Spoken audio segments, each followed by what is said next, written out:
Then Sarai ill-treated Hagar, so she fled from her.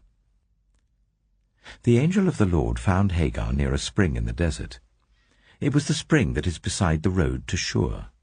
And he said, "Hagar, slave of Sarai, where have you come from, and where are you going?" "I'm running away from my mistress Sarai," she answered. Then the angel of the Lord told her, "Go back to your mistress and submit to her."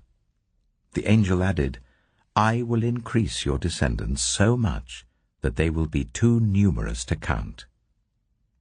The angel of the Lord also said to her, "You are now pregnant, and you will give birth to a son. You shall name him Ishmael, for the Lord has heard of your misery. He will be a wild donkey of a man. His hand will be against everyone, and everyone's hand against him, and he will live in hostility towards all his brothers." She gave this name to the Lord who spoke to her, "You are the God who sees me." For she said, "I have now seen the one who sees me." That is why the well was called Bir Lahai-roi. It is still there between Kadesh and Bered. So Hagar bore Abram a son, and Abram gave the name Ishmael to the son she had borne. Abram was 86 years old when Hagar bore him Ishmael. Genesis chapter 17. When Abram was 99 years old, the Lord appeared to him and said, "I am God Almighty. Walk before me faithfully and be blameless. Then I will make my covenant between me and you, and will greatly increase your numbers." Abram fell face down, and God said to him, "As for me, this is my covenant with you. You will be the father of many nations. No longer will you be called Abram. Your name will be Abraham. For I have made you a father of many nations. I will make you very fruitful. I will make nations of you, and kings will come from you. I will establish my covenant as an everlasting covenant between me and you and your descendants after you for the generations to come, to be your God and the God of your descendants after you. The whole land of Canaan, where you now reside as a foreigner, I will give as an everlasting possession to you and your descendants after you, and I will be their God." Then God said to Abraham, "As for you, you must keep my covenant, you and your descendants after you for the generations to come. This is my covenant with you and your descendants after you, the covenant you are to keep. Every male among you shall be circumcised. You are to undergo circumcision, and it will be the sign of the covenant between me and you. For the generations to come, every male among you who is 8 days old must be circumcised, including those born in your household or bought with money from a foreigner. Those who are not your offspring, whether born in your household or bought with your money, they must be circumcised. My covenant in your flesh is to be an everlasting covenant. Any uncircumcised male who has not been circumcised in the flesh will be cut off from his people. He has broken my covenant."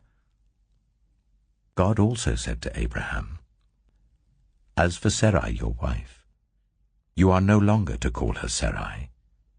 Her name will be Sarah. I will bless her, and will surely give you a son by her. I will bless her, so she will be the mother of nations. Kings of peoples will come from her." Abraham fell face down. He laughed and said to himself, "Will a son be born to a man 100 years old? Will Sarah bear a child at the age of 90? And Abraham said to God, "If only Ishmael might live under your blessing." Then God said, "Yes, but your wife Sarah will bear you a son, and you will call him Isaac. I will establish my covenant with him as an everlasting covenant for his descendants after him. And as for Ishmael, I have heard you. I will surely bless him. I will make him fruitful, and will greatly increase his numbers. He will be the father of 12 rulers, and I will make him into a great nation. But my covenant I will establish with Isaac, whom Sarah will bear to you by this time next year." When he had finished speaking with Abraham, God went up from him. On that very day Abraham took his son Ishmael, and all those born in his household or bought with his money, every male in his household, and circumcised them as God told him. Abraham was 99 years old when he was circumcised, and his son Ishmael was 13. Abraham and his son Ishmael were both circumcised on that very day, and every male in Abraham's household, including those born in his household or bought from a foreigner, was circumcised with him. Genesis chapter 18. The Lord appeared to Abraham near the great trees of Mamre, while he was sitting at the entrance to his tent in the heat of the day. Abraham looked up and saw 3 men standing nearby. When he saw them, he hurried from the entrance of his tent to meet them and bowed low to the ground. He said, "If I have found favor in your eyes, my Lord, do not pass your servant by. Let a little water be brought, and then you may all wash your feet and rest under this tree. Let me get you something to eat, so you can be refreshed and then go on your way, now that you have come to your servant." "Very well," they answered. "Do as you say." So Abraham hurried into the tent to Sarah. "Quick," he said, "get 3 seahs of the finest flour and knead it and bake some bread." Then he ran to the herd and selected a choice, tender calf and gave it to a servant who hurried to prepare it. He then brought some curds and milk and the calf that had been prepared and set these before them. While they ate, he stood near them under a tree. "Where is your wife Sarah?" they asked him. "There in the tent," he said. Then one of them said, "I will surely return to you about this time next year, and Sarah, your wife, will have a son." Now Sarah was listening at the entrance to the tent, which was behind him. Abraham and Sarah were already very old, and Sarah was past the age of childbearing.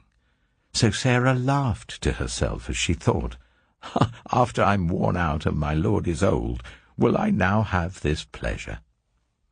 Then the Lord said to Abraham, "Why did Sarah laugh and say, 'Will I really have a child now that I am old?' Is anything too hard for the Lord? I will return to you at the appointed time next year, and Sarah will have a son." Sarah was afraid, so she lied and said, "I did not laugh." But he said, "Yes, you did laugh." When the men got up to leave, they looked down towards Sodom, and Abraham walked along with them to see them on their way. Then the Lord said, "Shall I hide from Abraham what I am about to do? Abraham will surely become a great and powerful nation, and all nations on earth will be blessed through him, for I have chosen him so that he will direct his children and his household after him, to keep the way of the Lord by doing what is right and just, so that the Lord will bring about for Abraham what he has promised him." Then the Lord said, "The outcry against Sodom and Gomorrah is so great, and their sin so grievous, that I will go down and see if what they have done is as bad as the outcry that has reached me. If not, I will know." The men turned away and went toward Sodom, but Abraham remained standing before the Lord. Then Abraham approached him and said, Will you sweep away the righteous with the wicked? What if there are 50 righteous people in the city? Will you really sweep it away and not spare the place for the sake of the 50 righteous people in it? Far be it from you to do such a thing, to kill the righteous with the wicked, treating the righteous and the wicked alike? Far be it from you. Will not the judge of all the earth do right? The Lord said, If I find 50 righteous people in the city of Sodom, I will spare the whole place for their sake. Then Abraham spoke up again. Now that I have been so bold as to speak to the Lord, though I am nothing but dust and ashes, what if the number of the righteous is 5 less than 50? Will you destroy the whole city for lack of 5 people? If I find 45 there, he said, I will not destroy it. Once again he spoke to him. What if only 40 are found there? He said, For the sake of 40, I will not do it. Then he said, May the Lord not be angry, but let me speak. What if only 30 can be found there? He answered, I will not do it if I find 30 there. Abraham said, Now that I have been so bold as to speak to the Lord, what if only 20 can be found there? He said, For the sake of 20, I will not destroy it. Then he said, May the Lord not be angry, but let me speak just once more. What if only 10 can be found there? He answered, For the sake of 10, I will not destroy it. When the Lord had finished speaking with Abraham, he left, and Abraham returned home. Genesis chapter 19. The 2 angels arrived at Sodom in the evening, and Lot was sitting in the gateway of the city. When he saw them, he got up to meet them and bowed down with his face to the ground. My lords, he said, please turn aside to your servant's house.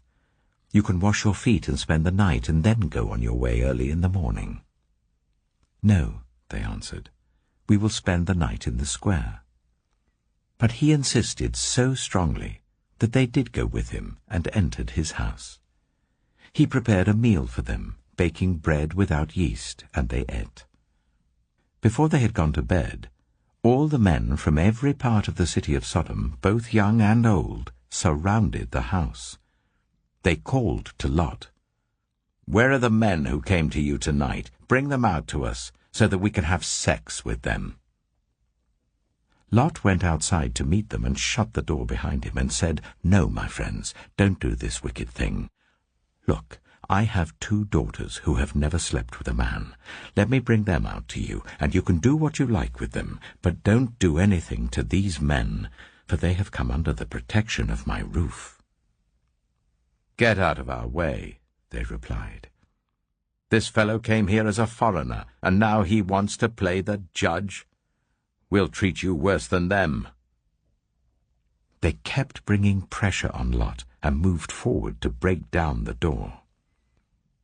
But the men inside reached out and pulled Lot back into the house and shut the door. Then they struck the men who were at the door of the house, young and old, with blindness, so that they could not find the door. The 2 men said to Lot, Do you have anyone else here? Sons-in-law, sons or daughters, or anyone else in the city who belongs to you? Get them out of here, because we are going to destroy this place. The outcry to the Lord against its people is so great that he has sent us to destroy it. So Lot went out and spoke to his sons-in-law who were pledged to marry his daughters. He said, Hurry and get out of this place, because the Lord is about to destroy the city. But his sons-in-law thought he was joking. With the coming of dawn, the angels urged Lot, saying, Hurry! Take your wife and your 2 daughters who are here, or you will be swept away when the city is punished. When he hesitated, the men grasped his hand and the hands of his wife and of his 2 daughters, and led them safely out of the city, for the Lord was merciful to them. As soon as they had brought them out, one of them said, "Flee for your lives. Don't look back. And don't stop anywhere in the plain. Flee to the mountains, or you will be swept away." But Lot said to them, "No, my lords, please. Your servant has found favor in your eyes, and you have shown great kindness to me in sparing my life, but I can't flee to the mountains. This disaster will overtake me, and I'll die. Look, here is a town near enough to run to, and it is small. Let me flee to it. It is very small, isn't it? Then my life will be spared." He said to him, "Very well. I will grant this request too. I will not overthrow the town you speak of, but flee there quickly, because I cannot do anything until you reach it." That is why the town was called Zoar. By the time Lot reached Zoar, the sun had risen over the land. Then the Lord rained down burning sulphur on Sodom and Gomorrah, from the Lord out of the heavens. Thus he overthrew those cities and the entire plain, destroying all those living in the cities and also the vegetation in the land. But Lot's wife looked back, and she became a pillar of salt. Early the next morning, Abraham got up and returned to the place where he had stood before the Lord. He looked down toward Sodom and Gomorrah, toward all the land of the plain, and he saw dense smoke rising from the land, like smoke from a furnace. So when God destroyed the cities of the plain, he remembered Abraham, and he brought Lot out of the catastrophe that overthrew the cities where Lot had lived. Lot and his 2 daughters left Zoar and settled in the mountains, for he was afraid to stay in Zoar. He and his 2 daughters lived in a cave. One day the older daughter said to the younger, "Our father is old, and there is no man around here to give us children, as is the custom all over the earth. Let's get our father to drink wine, and then sleep with him and preserve our family line through our father." That night they got their father to drink wine, and the older daughter went in and slept with him. He was not aware of it when she laid down or when she got up. The next day the older daughter said to the younger, "Last night I slept with my father. Let's get him to drink wine again tonight, and you go in and sleep with him, so we can preserve our family line through our father." So they got their father to drink wine that night also, and the younger daughter went in and slept with him. Again he was not aware of it when she laid down or when she got up. So both of Lot's daughters became pregnant by their father. The older daughter had a son, and she named him Moab. He is the father of the Moabites of today. The younger daughter also had a son, and she named him Ben-Ami. He is the father of the Ammonites of today. Genesis chapter 20. Now Abraham moved on from there into the region of the Negev, and lived between Kadesh and Shur. For a while he stayed in Gerar, and there Abraham said of his wife Sarah, "She is my sister."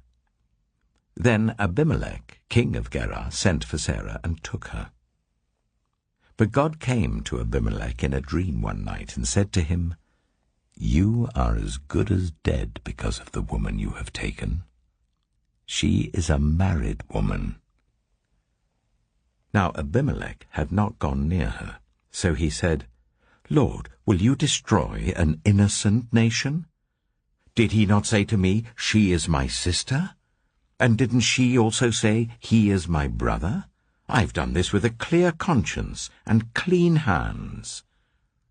Then God said to him in the dream, "Yes, I know you did this with a clear conscience, and so I have kept you from sinning against me. That is why I did not let you touch her. Now return the man's wife, for he is a prophet, and he will pray for you, and you will live. But if you do not return her, you may be sure that you and all who belong to you will die."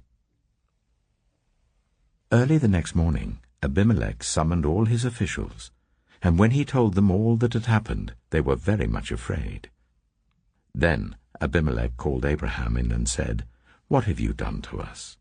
How have I wronged you that you have brought such guilt upon me and my kingdom? You have done things to me that should never be done."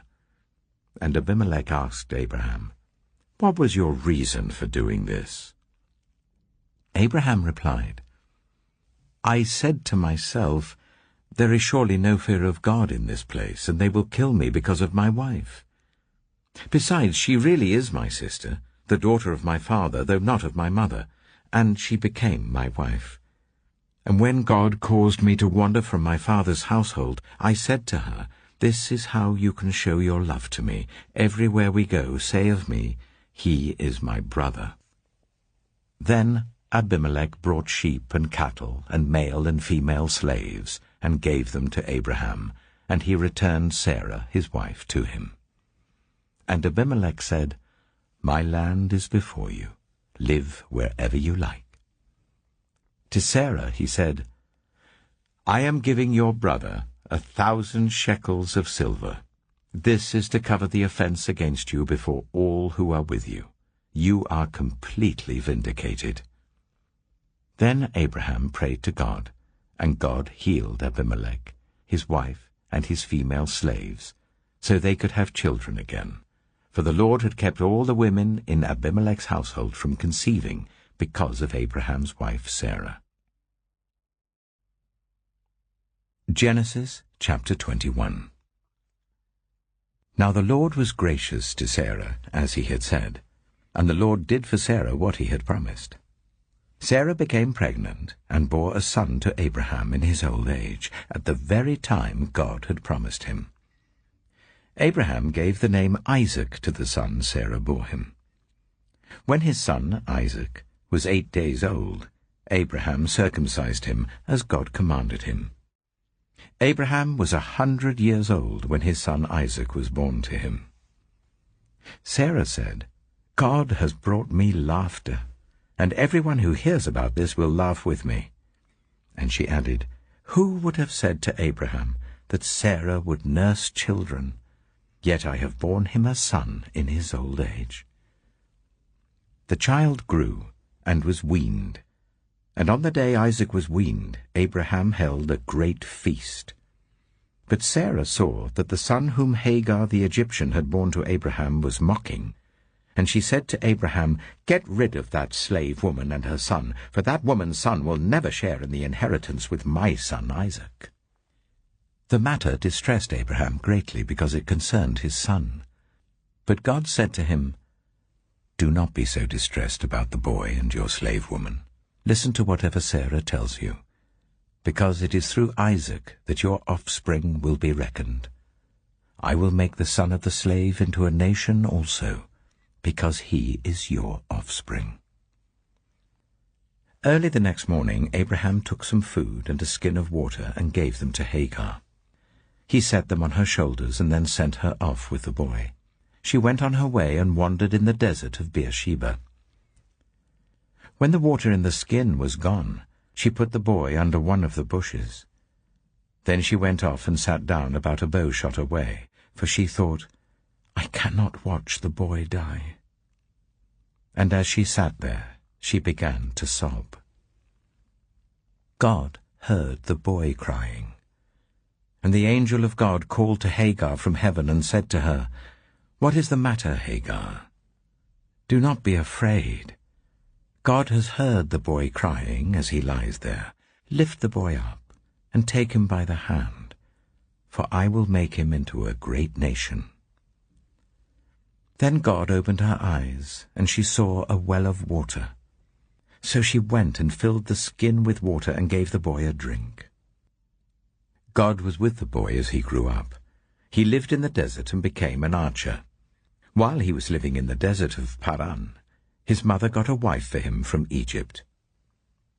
At that time, Abimelech and Phicol, the commander of his forces, said to Abraham, "God is with you in everything you do.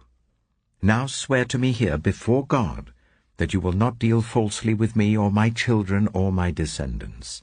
Show to me and the country where you now reside as a foreigner the same kindness I have shown to you."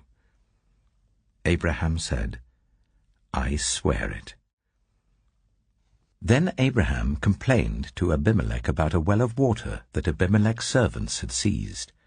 But Abimelech said, "I don't know who has done this. You did not tell me, and I heard about it only today." So Abraham brought sheep and cattle and gave them to Abimelech, and the two men made a treaty. Abraham set apart 7 ewe lambs from the flock, and Abimelech asked Abraham, "What is the meaning of these 7 ewe lambs you have set apart by themselves?" He replied, "Accept these 7 lambs from my hand as a witness that I dug this well."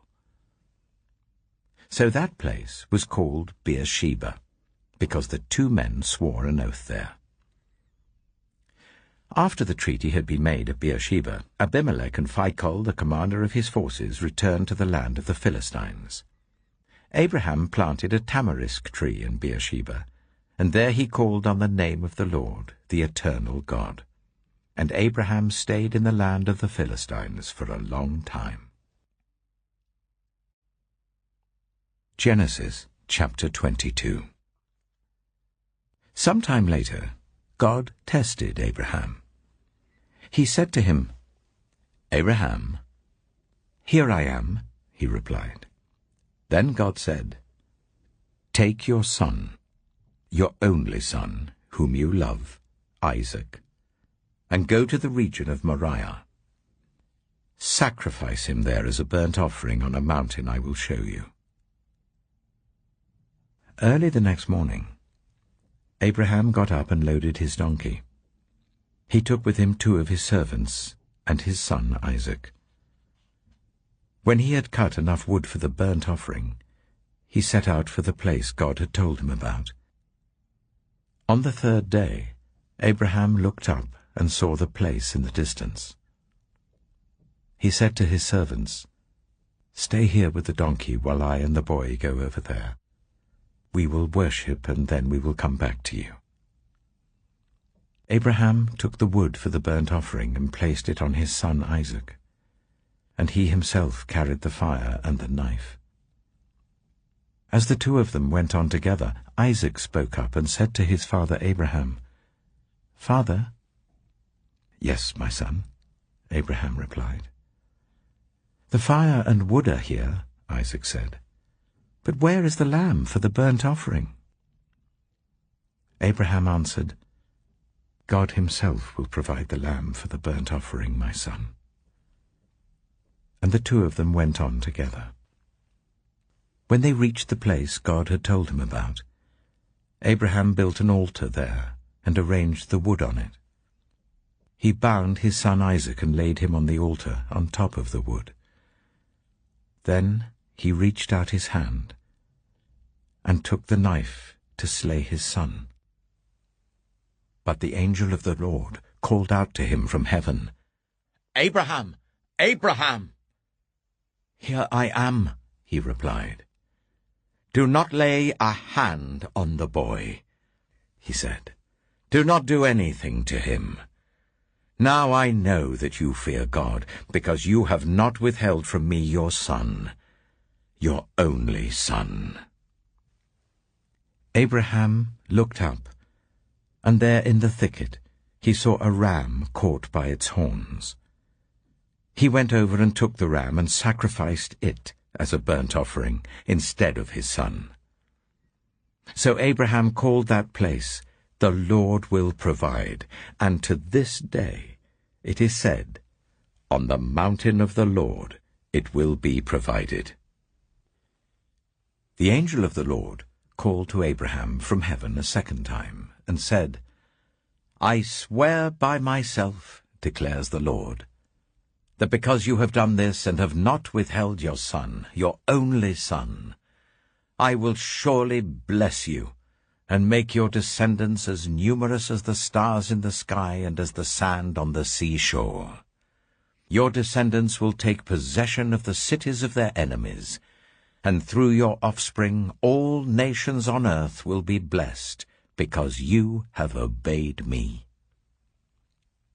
Then Abraham returned to his servants, and they set off together for Beersheba. And Abraham stayed in Beersheba. Some time later, Abraham was told, "Milcah is also a mother. She has borne sons to your brother Nahor. Uz the firstborn, Buz his brother, Kemuel the father of Aram, Kesed, Hazo, Pildash, Jiplaph, and Bethuel. Bethuel became the father of Rebekah. Milcah bore these 8 sons to Abraham's brother Nahor. His concubine, whose name was Rumah, also had sons, Teba, Gaham, Tahash, and Maacah." Genesis chapter 23. Sarah lived to be 127 years old. She died at Kiriath-arba, that is Hebron, in the land of Canaan. And Abraham went to mourn for Sarah and to weep over her. Then Abraham rose from beside his dead wife and spoke to the Hittites. He said, "I am a foreigner and stranger among you. Sell me some property for a burial site here, so I can bury my dead." The Hittites replied to Abraham, "Sir, listen to us. You are a mighty prince among us. Bury your dead in the choicest of our tombs. None of us will refuse you his tomb for burying your dead." Then Abraham rose and bowed down before the people of the land, the Hittites. He said to them, "If you are willing to let me bury my dead, then listen to me and intercede with Ephron, son of Zohar, on my behalf. So he will sell me the cave of Machpelah, which belongs to him and is at the end of his field. Ask him to sell it to me for the full price as a burial site among you." Ephron the Hittite was sitting among his people, and he replied to Abraham in the hearing of all the Hittites who had come to the gate of his city. "No, my lord," he said, "listen to me. I give you the field, and I give you the cave that is in it. I give it to you in the presence of my people. Bury your dead."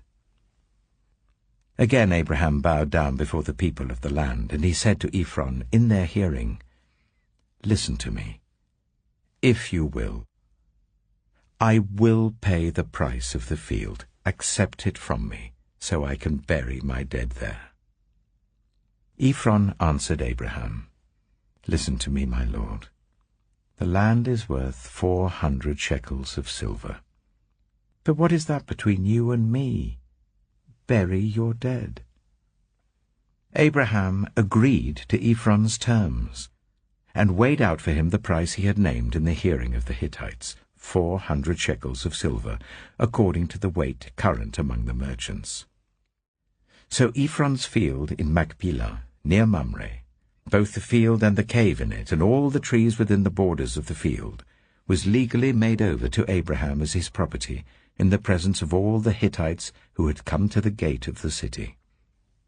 Afterwards Abraham buried his wife Sarah in the cave in the field of Machpelah, near Mamre, which is at Hebron, in the land of Canaan.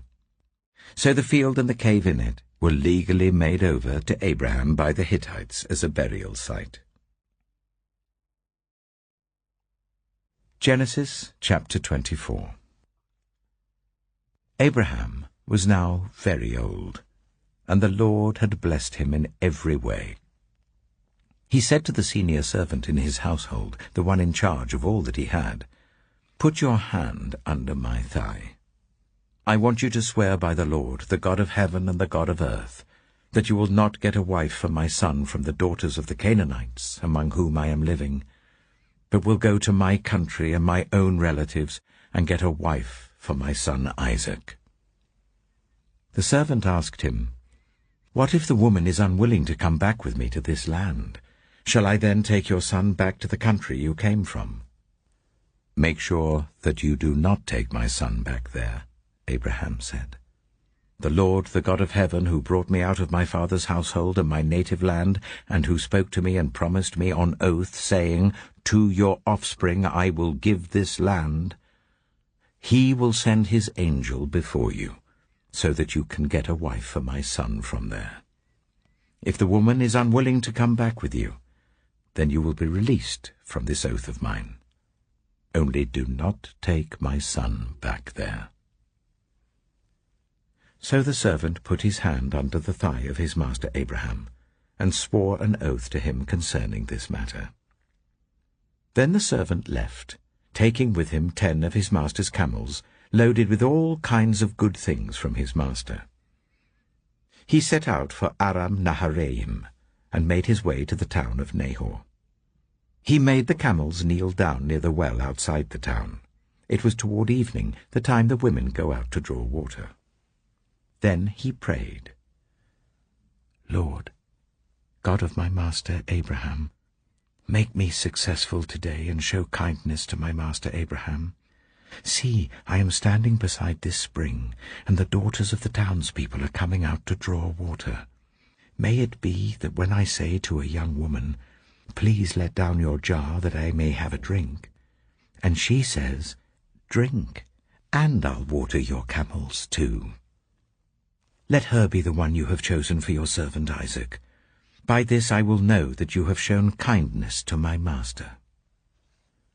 Before he had finished praying, Rebekah came out with her jar on her shoulder.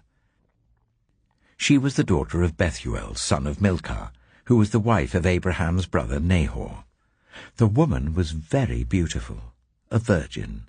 No man had ever slept with her. She went down to the spring, filled her jar, and came up again. The servant hurried to meet her and said, "Oh, please give me a little water from your jar." "Drink, my lord," she said, and quickly lowered the jar to her hands and gave him a drink. After she had given him a drink, she said, "I'll draw water for your camels too until they've had enough to drink."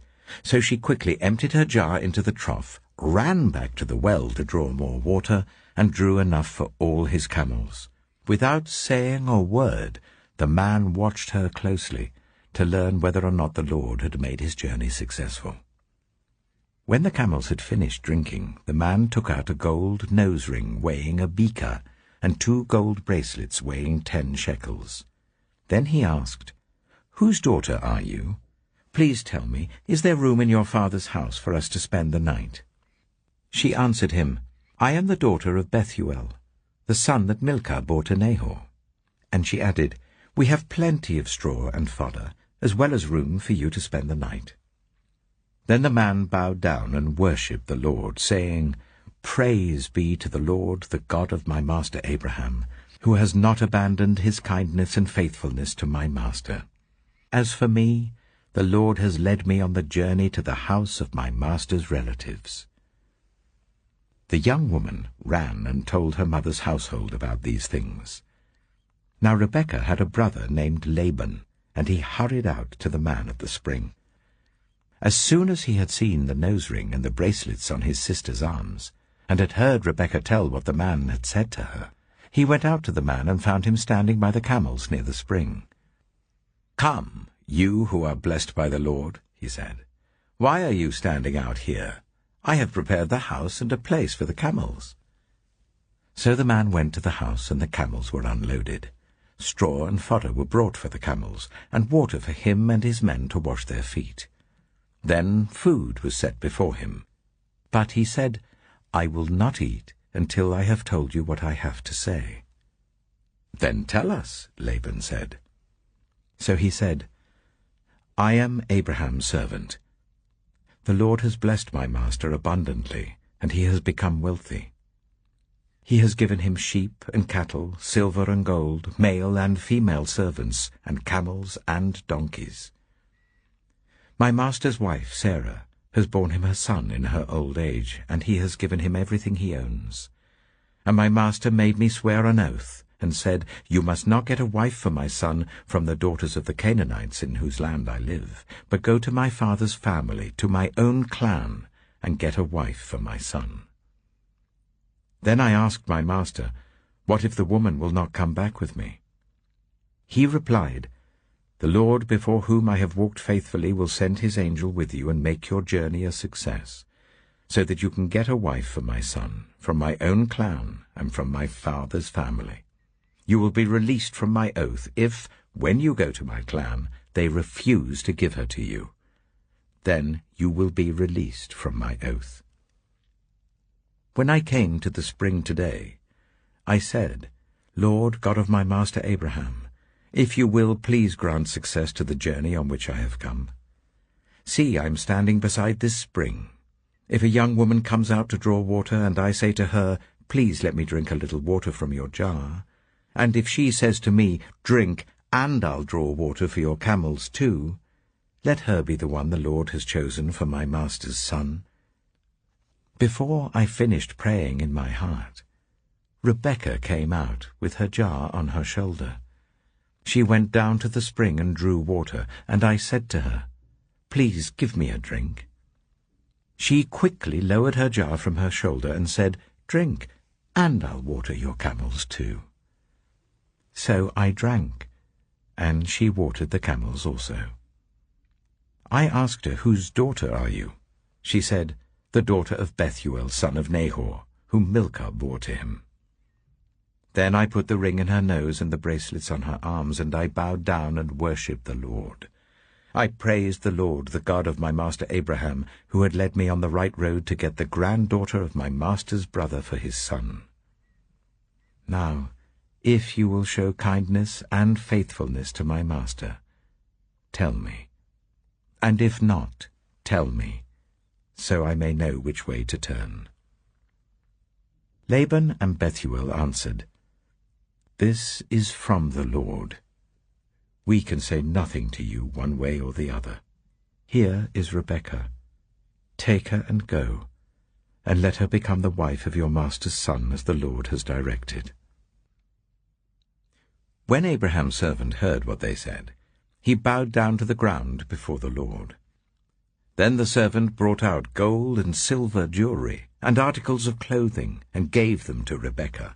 He also gave costly gifts to her brother and to her mother. Then he and the men who were with him ate and drank and spent the night there.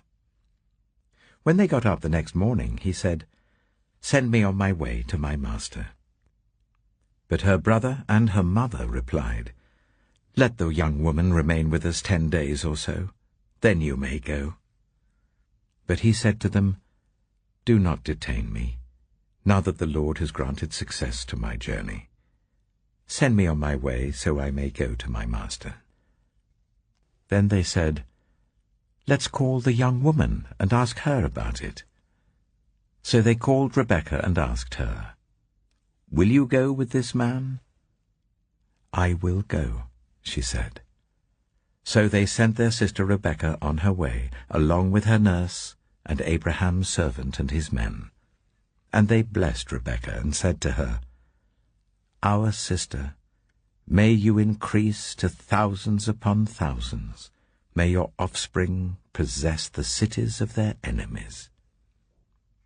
Then Rebekah and her attendants got ready and mounted the camels and went back with the man. So the servant took Rebekah and left. Now Isaac had come from Beer Lahairoi, for he was living in the Negev. He went out to the field one evening to meditate. And as he looked up, he saw camels approaching. Rebekah also looked up and saw Isaac. She got down from her camel and asked the servant, who is that man in the field coming to meet us? He is my master, the servant answered. So she took her veil and covered herself. Then the servant told Isaac all he had done. Isaac brought her into the tent of his mother Sarah, and he married Rebekah. So she became his wife, and he loved her. And Isaac was comforted after his mother's death. Genesis chapter 25. Abraham had taken another wife, whose name was Keturah. She bore him Zimran, Jokshan, Medan, Midian, Ishbak, and Shua. Jokshan was the father of Sheba and Dedan. The descendants of Dedan were the Ashurites and Letoshites and the Lumites. The sons of Midian were Ephah, Hanok, Abida, and Eldaah. All these were descendants of Keturah. Abraham left everything he owned to Isaac. But while he was still living, he gave gifts to the sons of his concubines and sent them away from his son Isaac to the land of the east. Abraham lived 175 years. Then Abraham breathed his last and died at a good old age, an old man and full of years, and he was gathered to his people. His sons Isaac and Ishmael buried him in the cave of Machpelah, near Mamre, in the field of Ephron, son of Zohar the Hittite, the field Abraham had bought from the Hittites. There Abraham was buried with his wife Sarah. After Abraham's death, God blessed his son Isaac, who then lived near Beer Lahai-roi. This is the account of the family line of Abraham's son Ishmael, whom Sarah's slave Hagar the Egyptian bore to Abraham. These are the names of the sons of Ishmael, listed in the order of their birth: Nebaioth, the firstborn of Ishmael; Kedah, Adbeel, Mibsam, Mishma, Duma, Massa, Hadad, Tema, Jetur, Nephish, and Kedema. These were the sons of Ishmael, and these are the names of the 12 tribal rulers according to their settlements and camps. Ishmael lived 137 years. He breathed his last and died, and he was gathered to his people. His descendants settled in the area from Havilah to Shur, near the eastern border of Egypt as you go towards Ashur. And they lived in hostility toward all the tribes related to them. This is the account of the family line of Abraham's son Isaac. Abraham became the father of Isaac, and Isaac was 40 years old when he married Rebekah, daughter of Bethuel the Aramean from Paddan Aram, and sister of Laban the Aramean. Isaac prayed to the Lord on behalf of his wife because she was childless. The Lord answered his prayer, and his wife Rebekah became pregnant. The babies jostled each other within her, and she said, "Why is this happening to me?" So she went to inquire of the Lord. The Lord said to her, "2 nations are in your womb, and 2 peoples from within you will be separated. 1 people will be stronger than the other, and the older will serve the younger." When the time came for her to give birth, there were twin boys in her womb. The first to come out was red, and his whole body was like a hairy garment, so they named him Esau. After this his brother came out, with his hand grasping Esau's heel, so he was named Jacob. Isaac was 60 years old when Rebekah gave birth to them. The boys grew up, and Esau became a skillful hunter, a man of the open country, while Jacob was content to stay at home among the tents. Isaac, who had a taste for wild game, loved Esau, but Rebekah loved Jacob. Once, when Jacob was cooking some stew, Esau came in from the open country, famished. He said to Jacob, "Quick, let me have some of that red stew. I'm famished." That is why he was also called Edom. Jacob replied, "First sell me your birthright." "Look, I am about to die," Esau said. "What good is the birthright to me?" But Jacob said, "Swear to me first." So he swore an oath to him, selling his birthright to Jacob. Then Jacob gave Esau some bread and some lentil stew. He ate and drank, and then got up and left. So Esau despised his birthright. Genesis chapter 26. Now there was a famine in the land, besides the previous famine in Abraham's time, and Isaac went to Abimelech, king of the Philistines, in Gerar. The Lord appeared to Isaac and said, "Do not go down to Egypt. Live in the land where I tell you to live. Stay in this land for a while, and I will be with you and will bless you. For to you and your descendants I will give all these lands, and will confirm the oath I swore to your father Abraham. I will make your descendants as numerous as the stars in the sky, and will give them all these lands. And through your offspring all nations on earth will be blessed, because Abraham obeyed me and did everything I required of him, keeping my commands, my decrees, and my instructions." So Isaac stayed in Gerar. When the men of that place asked him about his wife, he said, "She is my sister," because he was afraid to say, "She is my wife." He thought, "The men of this place might kill me on account of Rebekah, because she is beautiful." When Isaac had been there a long time, Abimelech, king of the Philistines, looked down from a window and saw Isaac caressing his wife Rebekah. So Abimelech summoned Isaac and said, "She is really your wife.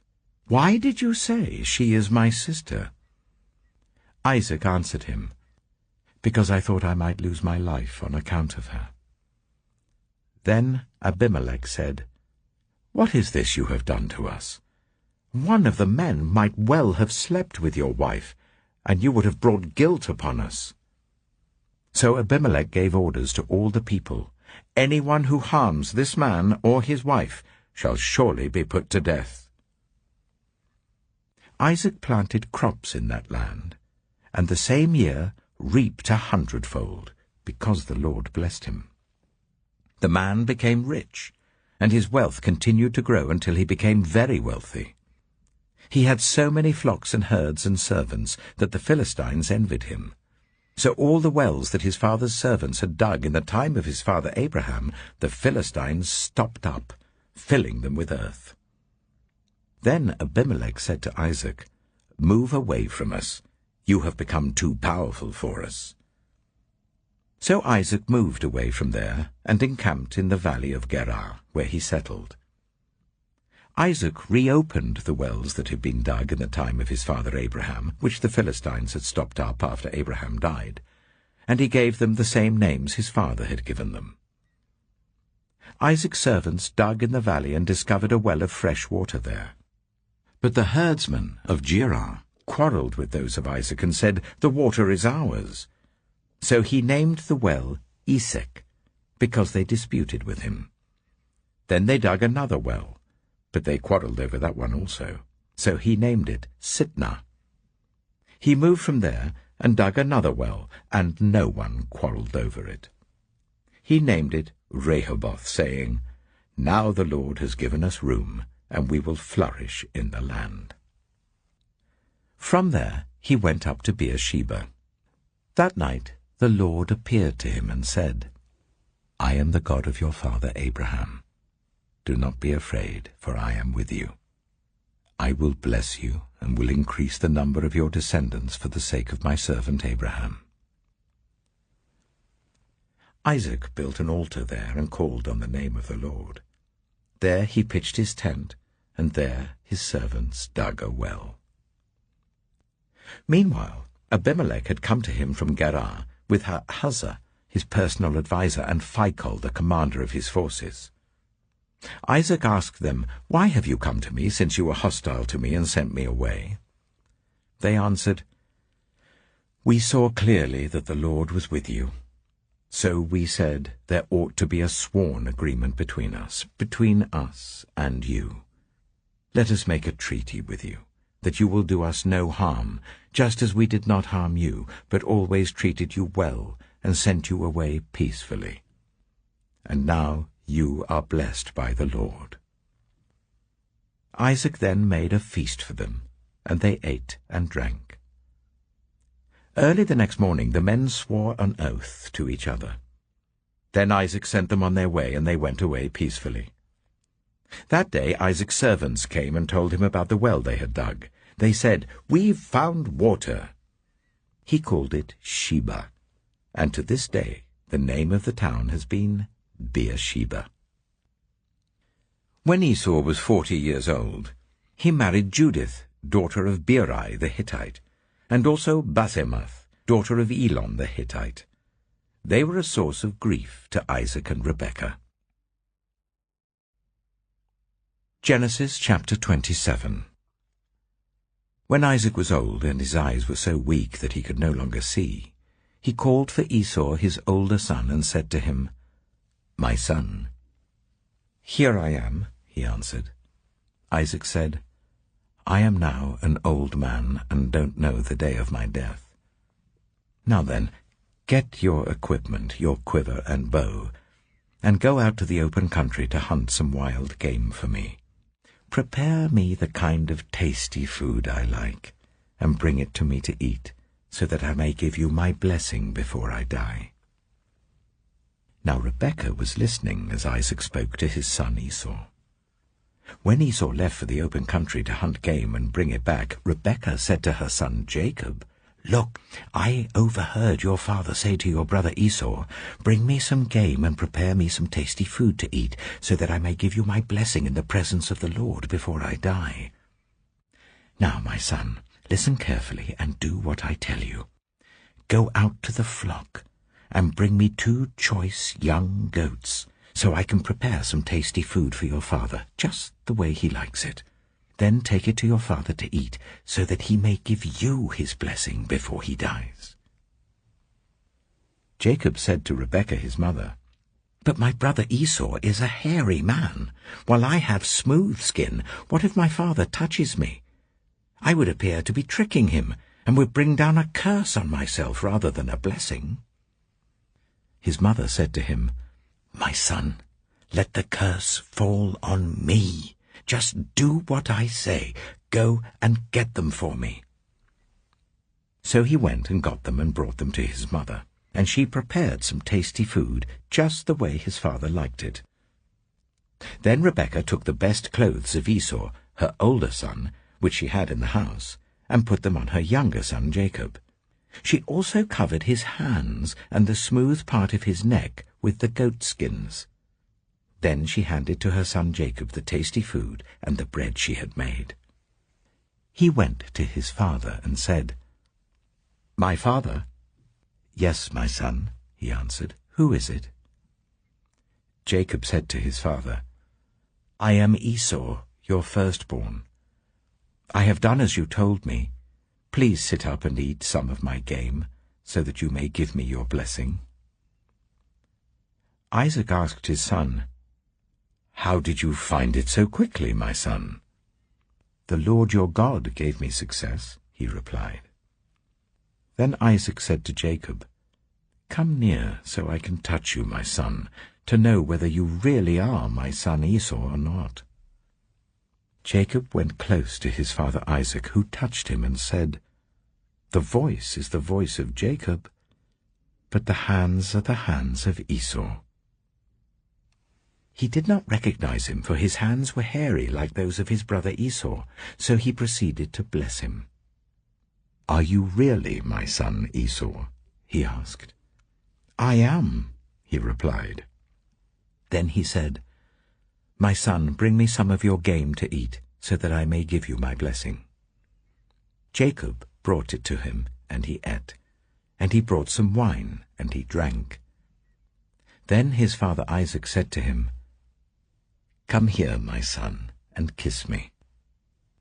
So he went to him and kissed him. When Isaac caught the smell of his clothes, he blessed him and said, "Ah, the smell of my son is like the smell of a field that the Lord has blessed. May God give you heaven's dew and earth's richness, an abundance of grain and new wine.